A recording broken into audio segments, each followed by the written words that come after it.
Hello everyone and welcome to the second lecture. Here we will look at percentiles and quartiles as well as the box plot, which is also referred to the box and whisker plot. I think for most of us, percentiles is a term that we usually connotate with CAT scores. For example, when we say that somebody has scored a 99% in CAT, what it means is a demarcation line as to how many students were below and above that value. For example, if we say that we have the 75th percentile, it means that 75% of the students were below and 25% of the students were above that score. And how do we take into account the number of students who appeared? That is inconsequential. So the idea of percentile is that, interestingly, it does not have a standard definition, but we typically understand it as the percentage of values that fall below a particular value in a set of data scores. Let's look at our example. Here we have 50 records, which are sales transactions. What we want to find here is the 90th percentile. That means there are 50 values, and let's say these values are sorted. In this case, these are already sorted. If we apply a filter and we look at equal to percentile, 0.95, which is nothing but 95%, it tells us it's 489.25. So remember, we have 50 values, so 95%, in fact, let's take it as 90%. That would be the 45th value and 475, which means if you look at this, the top 5 values are above 475, and that obviously means that there are 45 out of these 50 values that are below 475.5. We do have some variations here. For example, we have a compatibility, which is the percentile function. We have the percentile inclusive, which is a little different to exclusive. I will not get into details here. For now, you can end up using either of them. But the way they work is that, just a moment. All right. The way it works is that here it is exclusive and here it is inclusive. If I show you both of them, notice that there is a difference, but there's a very small difference here. But we will not get into details right now. Typically, I like to use the exclusive. If I change this 90%, and rather than writing the number inside, we're going to select G7. Let's put 90% here. It shows us 475.5. If I make it 10%, it gives me 139, right? Which makes sense because if you look at the value, it's 139. And if you look at the last 5 values, these are less than 139. But what about a practical application for this? Let's look at it this way. If I look at the average, which is the original average, it gives us 307.16. The business wants to look at the revised average by saying that what if we remove the top 5 and the bottom 5 percentile? So what we can do here is, very smartly, we can say that if we will do an average FS, we will select the data. The criteria range will be the same thing, so A7 to A56. And what is the criteria here? The criteria here is going to be that the value is greater than equal to the percentile, right? So we will simply write percentile.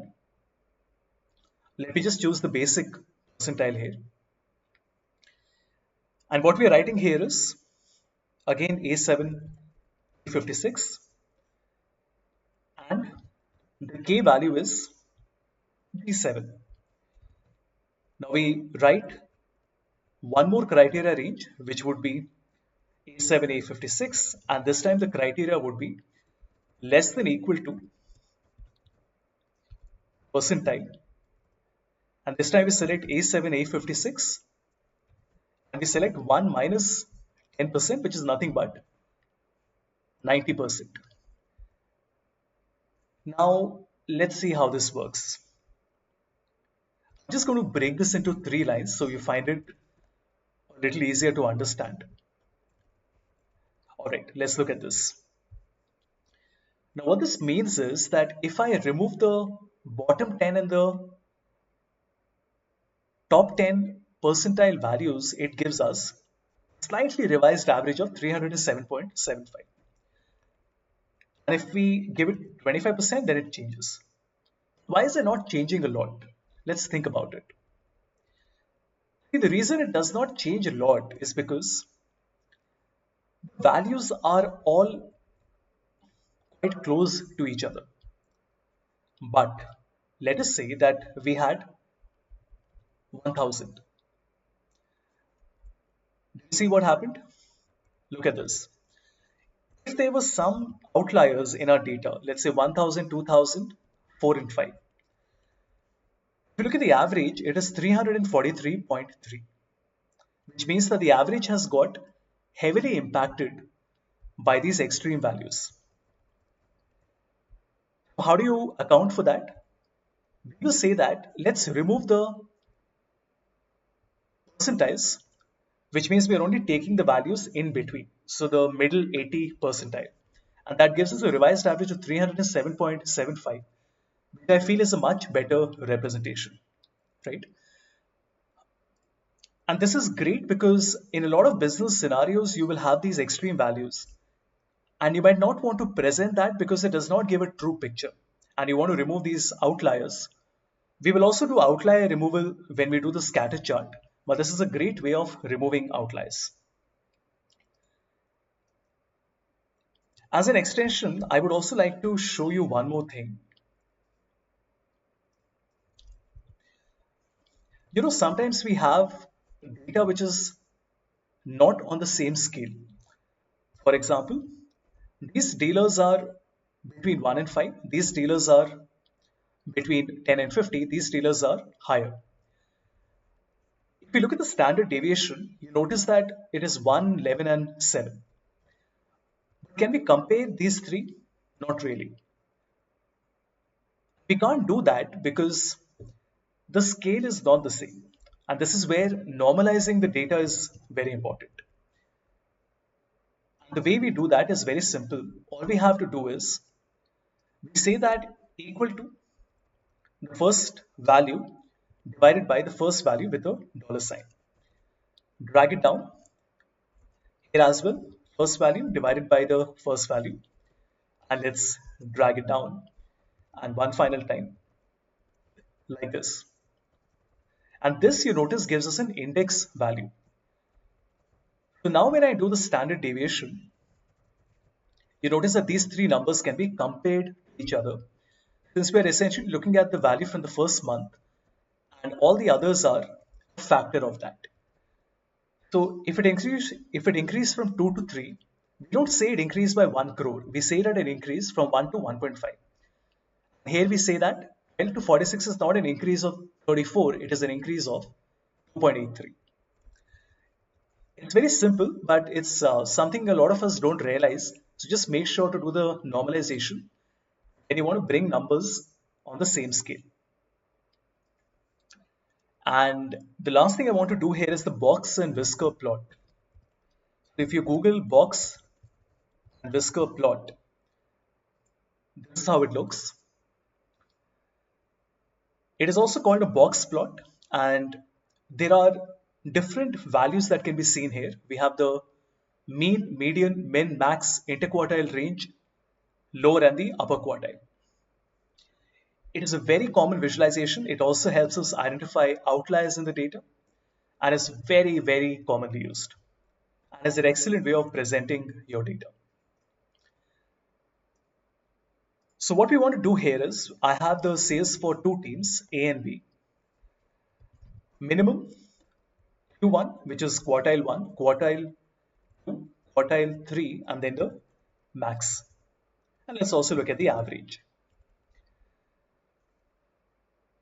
What we want to do here is write equal to quartile, and we select comma 0, which is the minimum value. And as you can guess, this is nothing but the minimum. So we could have written equal to min as well, and it would have given us the same result. But for uniformity, I'm going to use quartile comma 0. In the next one, we have quartile comma 1, which is the 25th percentile. After that, we have quartile 2, which is the median, which is 5 and 5/8. Remember, equal to median would also have given you the same result. And as a matter of fact, equal to percentile would also have given you, sorry, 50% would have given you the same result. Essentially, quartiles is a function that allows you to see 0, 1, 2, 3, 4, which is min, max, 25th, 50th, and 75th. It breaks your data into 4 parts. Then we have the 75th percentile, and finally we have maximum, which is nothing but the maximum value, 9944. And of course, we have the average here as well, which is 5262.32. Let's remove the decimals. What we can do now is to simply select the data for sales A. On insert, we will go to charts, and in all charts, I will select the box and whisker. As you can see, it's very simple to create. Let's remove the title and this. Let's increase the size. Unfortunately, the numbers are not shown by default. So you have to go to chart element, data labels, and then insert the data labels. Let me also put a boundary on the data labels so that I increase the size so you can see it clearly. And I hope you can match all the numbers. So we have median, mean, min, max. These numbers differ a little bit. This Q1 and Q3, that's only because we are using quartile here. But remember, we have quartile exclusive and inclusive as well, but that's okay. And this difference between Q1 and Q3 is called the interquartile range. And if you had a number like 1 lakh, just as an example, or maybe let's say 75,000, that would have come outside, and this is what we call an outlier. Coming back to the PowerPoint, you can see that min and max is Q1 minus 1.5 times IQR interquartile range and Q3 plus 1.5 times interquartile range. And outliers are any data points that fall outside that. Excellent. Let's do it for sales B as well. And same thing, insert charts, all charts. In fact, let's do one thing. Let me make a copy. This will be easier. Let's make a copy. And in the chart design, select data. Rather than selecting E4 to A29, I will simply change it to B4 to B29. Let's also double click on the y-axis to make sure that both of these are 10,000. Excellent. And I hope all of you can see how nicely, oh, we still have to put the data label. No problem. Let's quickly do that. And why are we getting a lot of additional numbers? All right, I'm not really sure. You know what? Let's make it once again. So insert all charts, box and whisker. Let's remove the title and this. Let's keep it here. This is 12.73, 7.68, so I'll keep the same thing. Excellent. Let me also now select the data labels, and as you can see,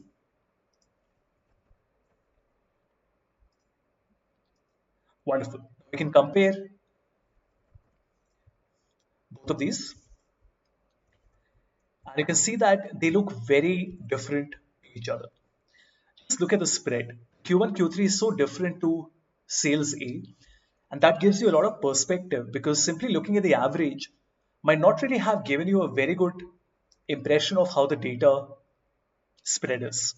For example, 5262 and 4462 are not really that different, but the box and whisker plot gives you a wonderful idea of how the two data sets differ to each other.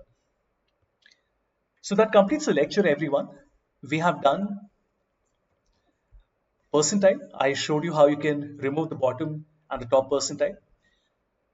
We did normalization of data, and we have done the box and whisker plot, which is nothing but the plot of mean, median, and the quartiles.